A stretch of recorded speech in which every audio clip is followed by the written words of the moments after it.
So the focus of our gathering today is to call attention to the impact on restaurateurs and restauranting that was created by the pandemic and the establishment by Congress of a almost $29 billion restaurant relief initiative.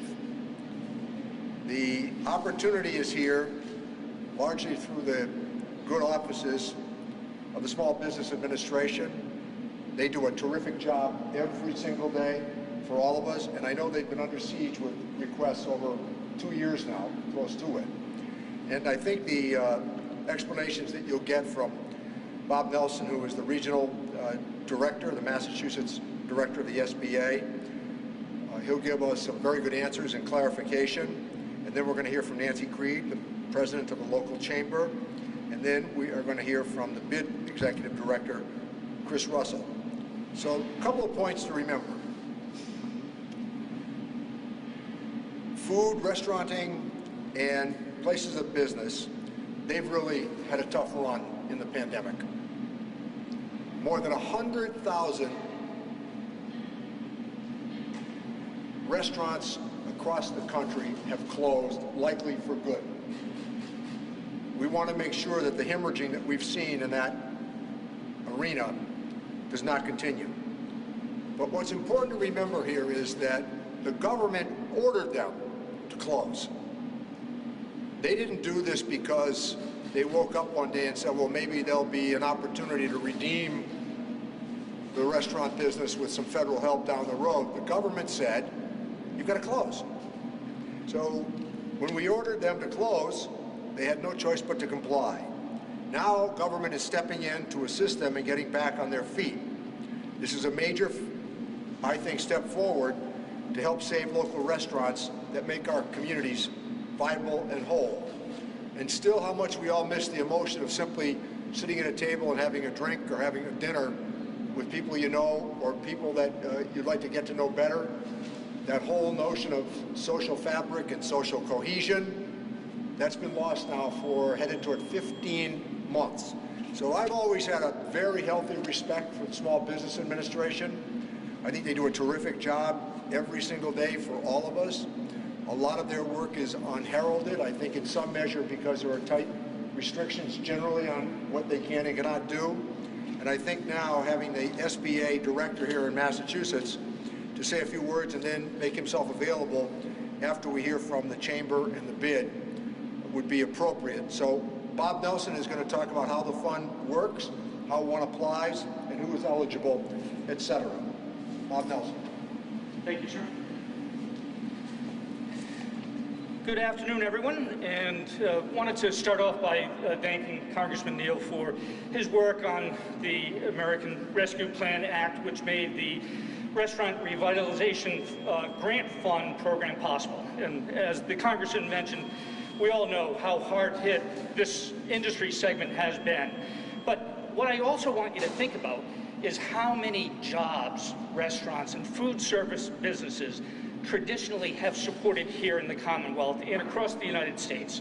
So this is really a very significant program, and it's certainly welcome. It's something that we're excited about, helping businesses to access these funds and these dollars so that they can continue on with their recovery and their survival.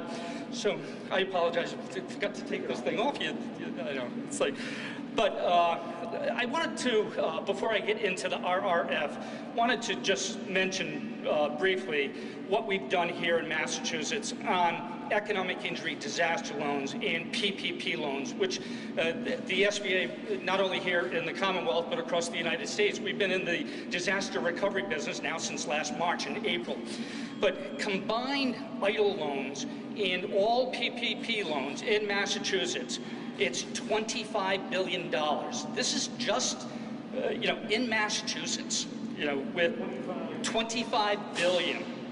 And so when you think of the dollars that SBA has been able to help to get out into the small business community, we're a small agency, and we're only able to do what we do with the help of community partners, chambers, community organizations, a lot of technical assistance working with small businesses so that they know about the programs and how to access them. So for all of SBA's partners and lenders have been critical with helping to deliver the PPP loans.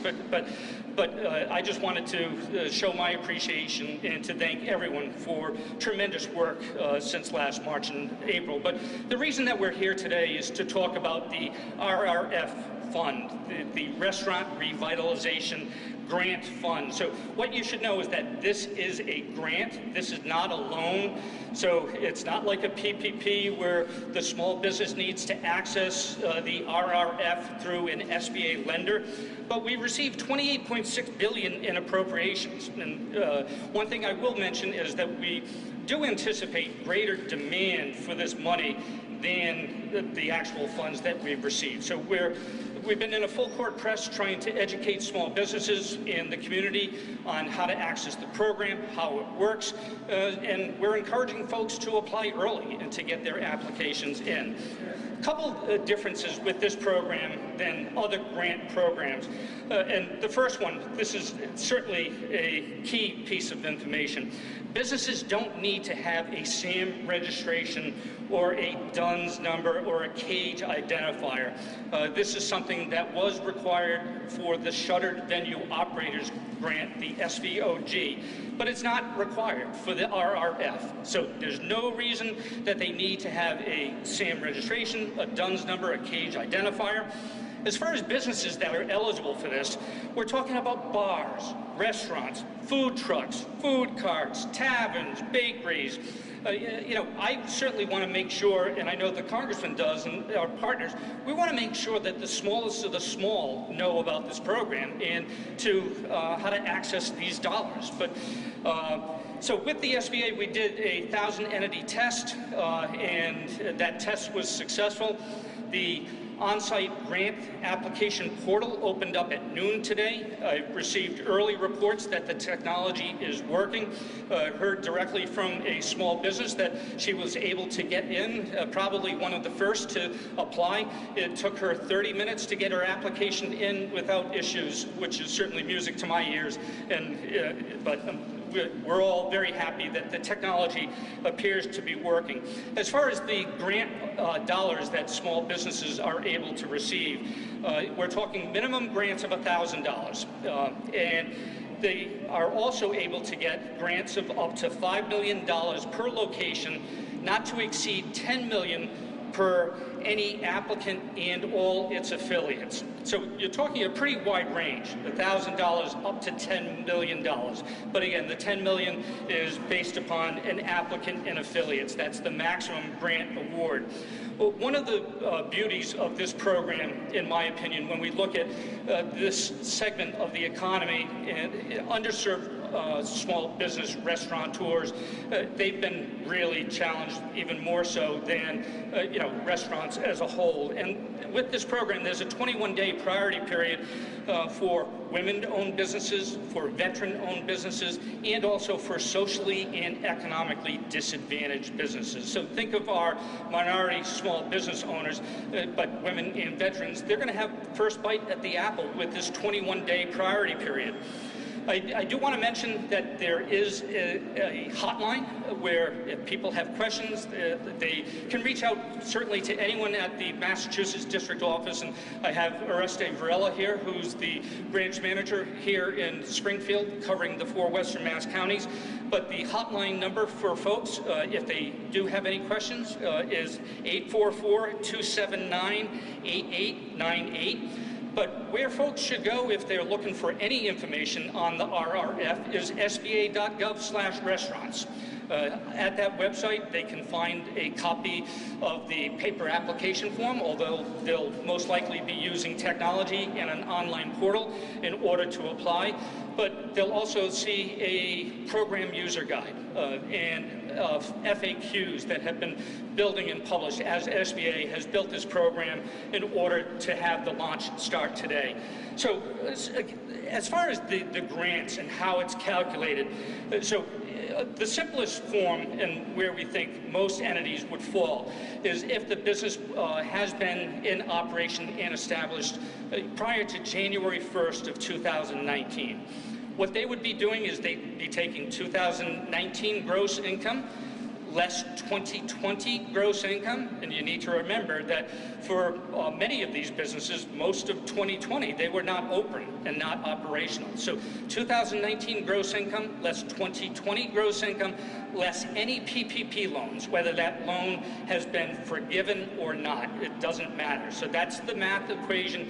But one of the other, I think, real nice features of this program is there's no subtraction, there's no reason to include any local or state grants that entities received in their 2020 gross number. This way they're going to be able to get the largest grant award possible. So, but there are three ways to calculate the grant amount, so one other benefit of this program, it can be a relatively new business, and a lot of these entities were not able to access economic injury disaster loans or PPP loans. So know that early stage businesses, as long as they've incurred eligible expenses, they're potentially going to be eligible. So again, it's all about getting the message out so folks can do their homework and connect with the SBA, connect with our partners, so that they know how to access these dollars. As far as most entities, they'd be applying through SBA's grant portal, which would be at restaurants.sba.gov.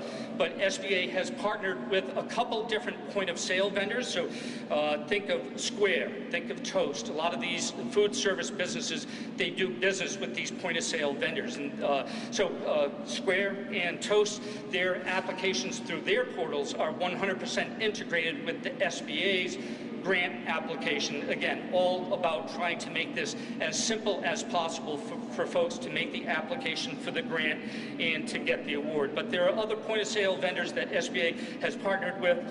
Think of Clover, Aloha, but I know that SBA is in discussions with others. One last thing before I stop is there are set-asides in order to make sure that small businesses get their fair share of these dollars. So there's a $5 billion set-aside nationwide for those businesses that have 2019 gross income under $500,000. There's a $4 billion set-aside for those entities that have gross income, again, 2019, of between $500,000 and $1 and $1.5 million, but a $500 million set-aside for those that had gross income of less than $50,000. So again, I don't think there's a lot to not like about this program. I absolutely think that this has the potential to be one of the easiest and simplest of SBA's recovery grant programs. And I just want to thank the Congressman. Again, I know how hard you work for small businesses and underserved small businesses, making sure that they have the tools and the capital so that they can continue to try to build communities and vibrant communities. So I'll end there, but thank you.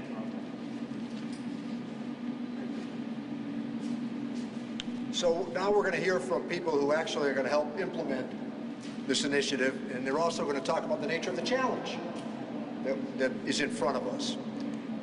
Nancy Creed has served us well as the chamber president here in Springfield. She's an old friend of mine, a longtime friend of mine. And now we're going to hear from the Springfield Chamber of Commerce President, Nancy Creed. Thank you and good afternoon. Despite the overcast conditions, today really is a bright day for our small business community. Our membership has over 80% of our businesses have less than 25 employees. Many of those have less than 10. So this fund really is hitting the smallest of the small, as Bob said. The restaurant industry is one of the largest industries contributing to our regional economy, obviously one of the hardest hits.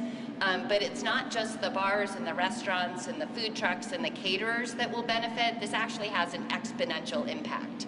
It will affect our local florists, our local printers, our newspapers, because these restaurants advertise on air, in print, on the web, our manufacturers, who make products and services for these folks, our suppliers, our distributors, our business community in general, who have lunchtime business events, and so they get catered, or they get to go from a restaurant. So there really is a huge economic impact and an exponential impact.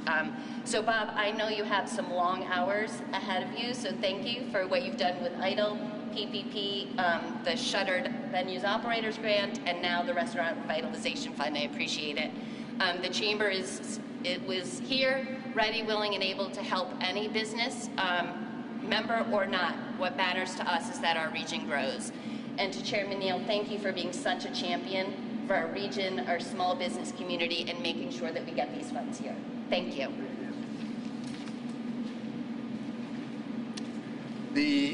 A reminder too, and I think Bob mentioned it, that 10,400 businesses took advantage of the PPP loans.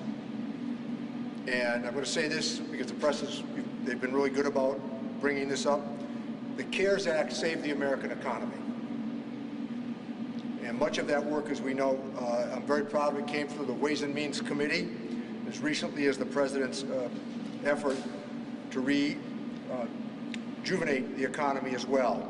Now the Springfield Business Improvement District Director, who does a terrific job for us every day and interacts with a lot of these individuals directly and indirectly, sometimes on an hourly basis, Chris Russell. Chris? Thank you, Chairman. Bob, thank you. It's just a pleasure to be here today. I want to express not details of a program, but more how impactful this is going to be to the small business community. We, Nancy and myself, reached out from the very beginning of this pandemic. These operators, these small family businesses were told that they had to shut down. The city stepped in and helped tremendously. We administered 2 different grant rounds that the state, through mass development, has helped, obviously the PPP. But out there and meeting with these small family operators and listening to the hardships that they faced, whether it was how are they going to put their kids through school, how much money were they going to take out of their retirement savings to keep the business afloat, they all had to make very, very difficult decisions. I'm happy to report that that the businesses have survived for the most part. And this program is just tremendous to be able to share with them and share from the rooftop. So I hope all of your organizations put this in print on the air, and however you get the word out to let these people know. We'll do the same thing. Nancy and myself will continue to be out there meeting with these folks directly and sharing your programs. And I thank you for being the champion that you've been for the region, the country, and all small businesses. So thank you very much. So what I thought we would do now is to give the press a chance to question Bob at length. Because the other significance of this is we've got the director of the Small Business Administration from Massachusetts. This program just started at noontime today, and he's here with us in Springfield. So I'm personally and professionally very grateful for that you would think it was important enough to make this your on-site visit today with the opening of the program. So do you want to have questions for me or Bob? Yeah. Thanks, Bob. Actually, 2 questions. First one is, unlike PPP, this does not require going to a bank, correct? You don't need to apply to a bank. You go directly to the SBA website to apply. Is that correct? Correct. So this is not like PPP. It's not administered through an SBA lender. They would be applying directly through SBA's portal for the RRF fund. Or, as I mentioned, they could work through one of the 2 point-of-sale providers whose their individual portals have been 100% integrated with the SBA's. But a bank is not involved in the RRF. And is it a nationwide first-come, first-served program? Is there so much money allocated to the New England region? Is it divided up in any way? It's not. So it's the $28.6 billion, that's the nationwide dollars. So it's important for us to try to let the folks here in the Commonwealth know how to get access to the program and to tap into those dollars. It's always my goal to try to help as many of the Commonwealth small businesses in order to get as many of those federal dollars here into Massachusetts. Any idea of the timing of when the money would be available to the small businesses? And are there restrictions on what they can do with it? As far as the use of the grant proceeds, it really is a very generous way that they can use the money. One thing that folks should know is that they don't have to spend the money quickly. So they have until March 11th of 2023 in order to spend the money. They could use the funds for payroll. They could use it for mortgage interest and principal payments, for business debt, principal and interest payments, a rent obligation, business operating expenses, constructing outdoor dining, expanding outdoor dining, upgrading HVAC systems in order to make customers more secure with indoor dining. That might be something that they're interested in using the money for. But this is not a program for expansion. So this is not a program for a restaurant who has an operation who wants to now open up a second restaurant facility. That's where they should look to SBA's traditional loan programs, and we have incentives in place through our regular loan programs, through a 90% guarantee with no fee, and other incentives to help with our traditional loan program, our guarantee program, our 504 program, and microloan program. But it really is a very generous way that they can use the money, and they have a significant amount of time in order to spend it and to figure out the best ways for those individual businesses as far as how it's going to help them the most in their respective business. But as far as how quickly we think the money will come out, we think that a lot of the applications will be done through machine learning and through the use of technology. I've heard numbers anywhere between 80 to 90%, being helped with technology, with quick applications. When you think of the many thousands and thousands of entities that will be applying for these dollars, using the technology in order to process these applications is absolutely critical. But we do think that there would be anywhere from 10 to 20% where it's going to need a set of eyes and folks in order to be able to look at these applications that don't make it all the way through the technology. But what we've heard is that we anticipate money getting out within 14 days as far as a processing time. So we know that we need to get the money out there quickly to help this industry segment. Arresting myself and everyone on the Massachusetts SBA team, we're doing lots of webinars and trainings, with educating small businesses on how to access these programs and how it all works.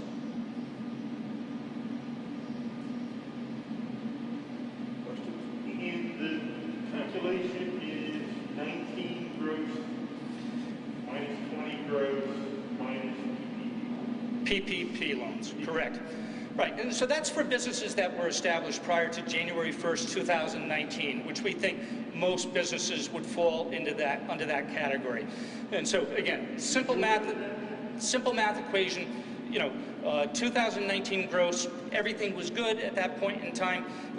Less 2020 gross, that is the year that everything fell apart for this industry segment, less any PPP loans, because they've already received federal benefits through the PPP loans, and again, hopefully 100% of those PPP loans, it's going to be forgiven. And that's our experience so far, that the loans that have gone through the forgiveness process, almost all of them are being 100% forgiven. So, as I mentioned earlier, as far as 2020 gross income, normally any grant dollars that a business received gets included in gross income. But for state or local grants, that's not going to be included in the 2020 gross number.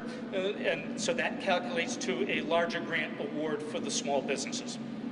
But for businesses that were partly established during 2019, what we're going to do is we're just going to look at how many months they were in operation, what is their average monthly payroll for the months that they were in operation during 2019, multiply that by 12 to come up with an annualized 2019 gross income for them. But there's also a third calculation method, which would be for newer businesses, for businesses that perhaps aren't even open yet, but they've incurred eligible expenses. So there is a way to try to help those folks also. So there's 3 different ways to calculate the maximum grant amount. Do you have to be open and operating now? You don't have to be open and operating now, but this program is not for businesses that are permanently shut. So if the business is permanently shut, they close the doors, no intent to ever open, this is not a grant program for them.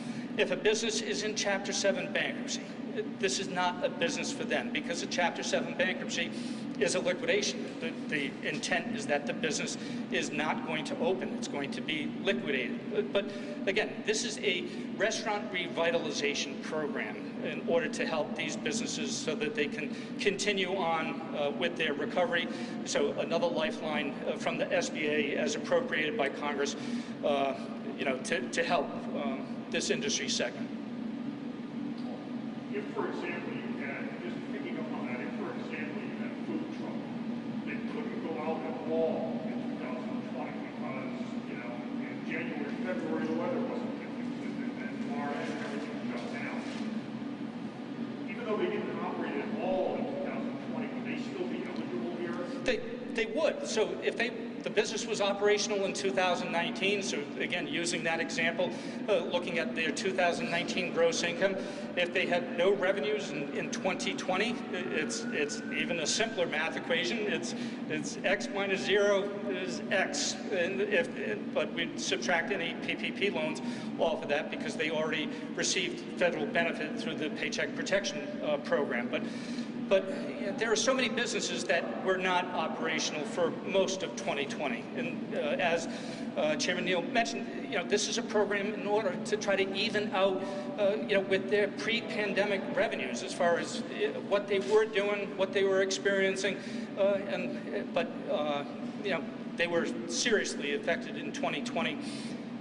And so, again, this is a lifeline, which is going to help a lot of small businesses to get on their road to recovery. But I'm going to be looking for a lot of these smaller dollar grants. I really want to see, grants for $1,000, $2,000, $5,000. I know how much these small dollar grants can mean in the life of a small business and a small business.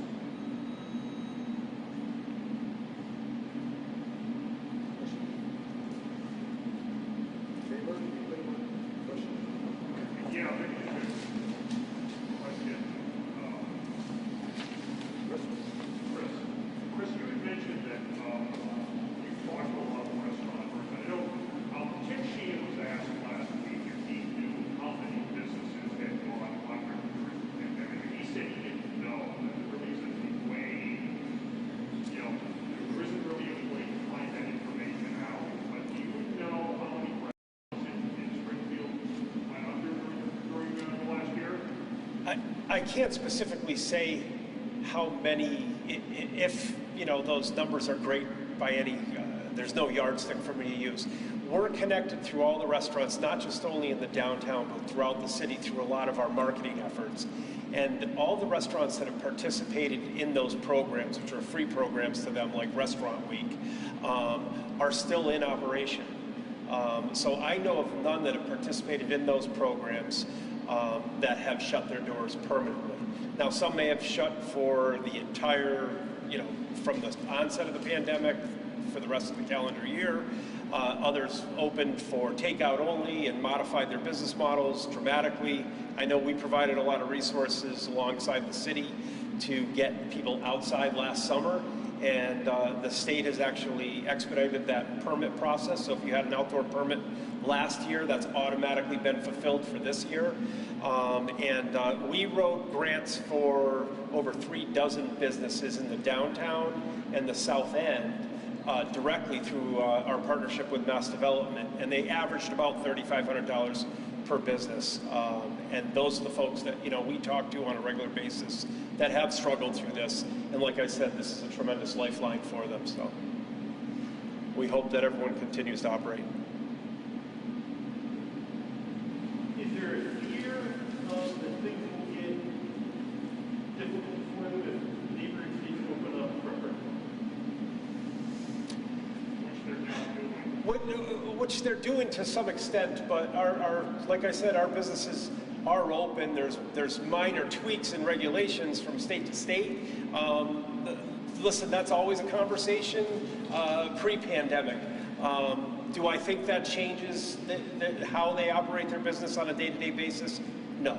Of course, you may find someone that may say differently, but I think the state, the federal government, our local government has done a fantastic job. The consumer, folks that are dining out, takeout and delivery, people want it. Nobody wants to see their neighbor suffer.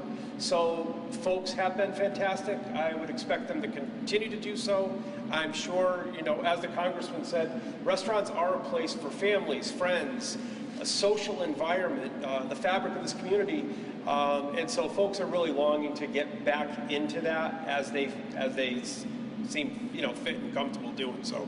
We're very optimistic that the demand is going to be great, and this will position these businesses with their best chance of survival. So, thank you. So I think we're still in the process of recovery, and this is part of building that bridge to getting everybody back on their feet. As I was sitting there, I was thinking that were you with me in Pittsfield on the early stages of one of these initiatives? I always think about how grim it was up there in March of last year.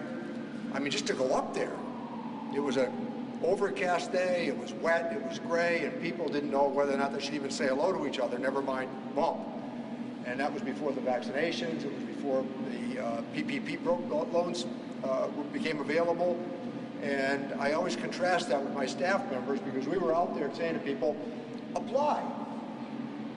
And we did have a couple of loans for $1,000. And there were others that were much larger, obviously, but we did have a couple of people that simply sought $1,000 to help sustain some sort of cash flow for themselves. Questions on this? Okay, thank you all very much.